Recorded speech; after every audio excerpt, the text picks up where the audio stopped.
Let's say hi to Mike in Jersey. Mike, what's up today? Yeah, want to ask Patrice a question. Go ahead. Why does he think black guys never made it in any kind of auto racing? And so I think, from what I understand, I think Bill Burr told me this, is that is a tremendous white guy's thing, is auto racing. It's like it has its roots in moonshine and driving from the cops, and it's a real yeehaw kind of thing. I don't think there was no place to get into that in the inner city. There's no place to where could we develop that. And another thing of why my theory is that we got basketball, why we're so good at it, is because it's a very cheap. Oh, yeah. I was going to say that. You need a ball, and the courts are all over the place. Any hole. Not just a fucking hoop, but they used to make motherfuckers stand with their arms out. Who is that poor bastard that had to do that? And stand with or a crate. But that's why, like, hockey, black people are like, oh, the niggas' butts is too high and the ankles are weak. They don't like the cold. It's the fact they don't like the cold. They don't like cold. They have weak ankles and high butts.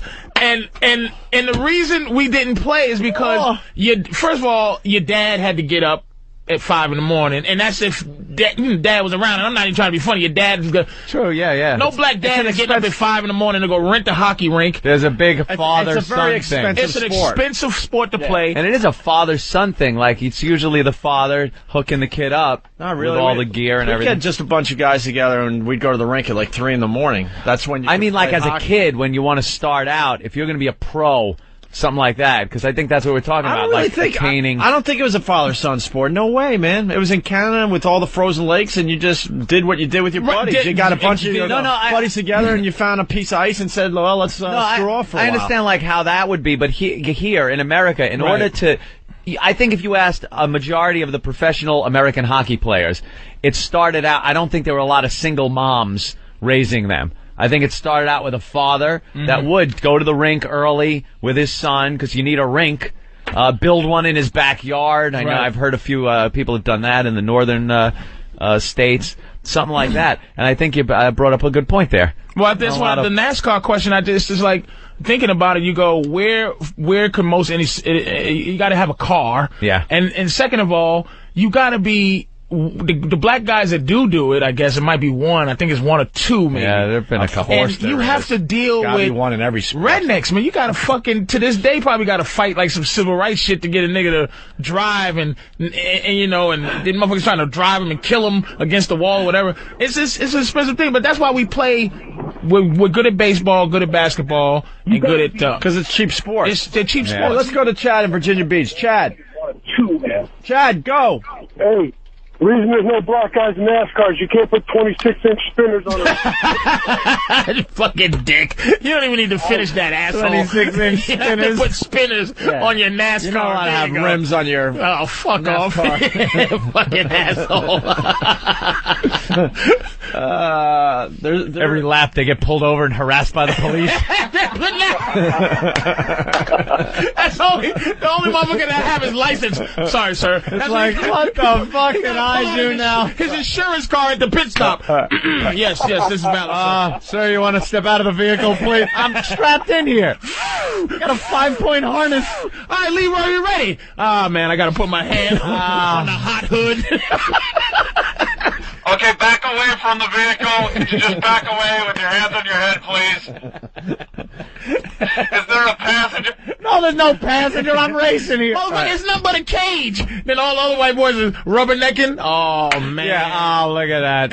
He must have done something wrong. The Daytona 500 is over. The announcer has to announce that the black guy finally completed one lap. The police pulling them over. Look, I'm in the lead. Pull him over to the side. Pull him over to the side. Is there a problem? Yeah. Yeah, you're doing 182. Yeah, but that white boy was just doing 215. Yeah, but I pulled you over. There's some racial profiling on it. No. You were speeding. Although Jeff Gordon's like, I think Leroy got weed in his car. What? Sir, I'm smelling marijuana in your vehicle. Could you step out? Do you mind if I search the vehicle for drugs? This is some bullshit. All right, sir, put your face on the top of the car, please. What the fuck? Fucking cars are going around. The guy's being tased on.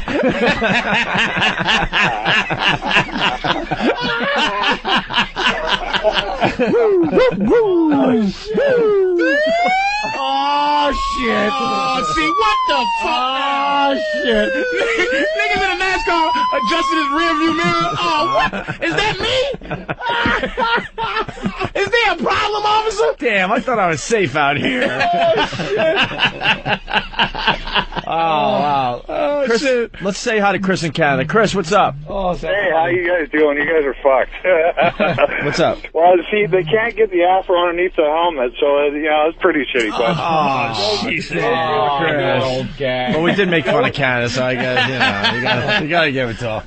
Go ahead, Joe Chris. Gibbs has got the thing going on, Drive for Diversity. They got at least 4 African-American drivers, and they put them in pit crews, everything else. They're coming into the sport big. They're paying their way, and it should be a good thing. They got commercials on NASCAR.com and on NASCAR 166 for who the young black kids heroes are in NASCAR. All right, there you go. Someone said there's only 2 black racers in history. McFly, the trucker. No, there's more than 2, but the 2 that are the most prevalent were Wendell Scott back in the 1950s, who were admired by a lot of those rednecks that Patrice is talking about. Richard Pryor. There's a Richard Pryor movie, right? Right, exactly. Yeah. And also those Bill Lester in the Craftsman Truck Series. There was a guy in the 80s. That used to race, too. I think it was NASCAR. Might have been Indy, though. It probably was Indy, but that doesn't ring a bell to me. But anyway, punch it out. Thank you, buddy. And NASCAR don't like the Indy guys. It's a big rivalry there. This is a real. See, that's interesting, man. Like I the didn't know that. exposed wheels are bad, and the fenders are good if you're a redneck. Are you serious? And like the NASCAR guys look at Indy racing like, yeah, goddamn, where are you going, Billy Bob tonight? You going to Indy racing? It's like a big joke. Yeah, faggot. Well, let they me don't ask like you that. this: this is a question I have to take back to the black community. Okay, we like to know. All right. How is one motherfucker better than another at pushing a pedal? How do you become the best car driver? Now we're going to have to talk about it for about a half hour to 45 minutes. How do you become, how's Jeff Gordon a name when I can push a fucking pedal as good as Jeff Gordon Do you think you could push a pedal and keep it on the track and pass other motherfuckers pushing pedals like that? I do in New York every day, nigga. Big deal, NASCAR. You got to know when to hit the pits. You got to know when to pass. You got to know all that effort. shit. Yep. You got to know when to draft. When to go around them. It's better to be in second. But that's technique. Yeah. We're talking about isn't everything technique and finesse and stuff? A lot of these guys are also get a good pit crew that know how to make the car run, at high performance. Yeah. A lot of the successful guys too now are, born into it. These are guys that are born into their fathers did it. Their fathers are on the crews or on they were drivers themselves. And they get into it that way. I think it's pretty hard for just there's a lot of fucking cheating in NASCAR. Big time cheating. Yeah, they bang a lot into of each cheating, other a lot of bullshit they ain't supposed to be doing, and they do. Shut up. Called foul? It's like any other sport. He fouled them. Everyone's cheating. Everybody cheats. Greg on Long Island. Yeah, hi. They can't have the blacks in the pits because they take the tires off and they wouldn't put them back on. Oh, here we go. Here we go. You know what's fucking hilarious? God bless these motherfuckers out there. It's never been a chance. That was not a today joke. That was a fucking 10 years ago. Right. It is like, I get to say this? I get that. I'm going to use the joke. That joke is in our DNA. That joke is just born. That joke is the TV on the shoulders running down the street joke. He gave birth to that joke. That joke. Push. That joke started when we started rolling rocks. When we realized you could roll a rock, that joke was invented. Holy shit. It's just like you can fit, they roll off so wonderfully. It's like he's been practicing it. They take the wheels off and won't give them back, baby. Blow! All right.